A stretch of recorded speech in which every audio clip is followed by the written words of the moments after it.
Traffic begins to slow on a clear stretch of highway. Brake lights appear, cars reduce speed, then everything stops.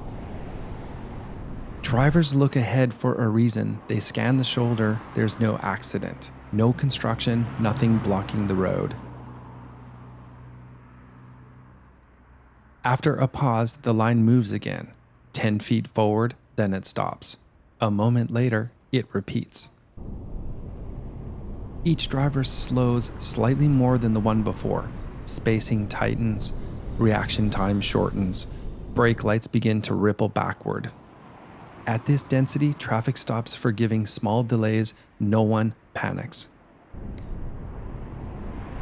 No one makes a mistake. The slowdown still grows. This is known as a phantom traffic jam. It forms without a crash, a closure, or an obvious cause. Once enough cars are packed closely together, traffic no longer behaves as individual drivers. It behaves as a single system.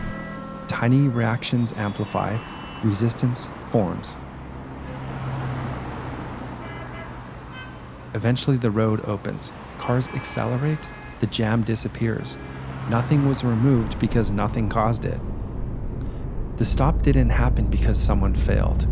It happened because the system reached a point it could not avoid. You weren't waiting for the problem, you were already inside it.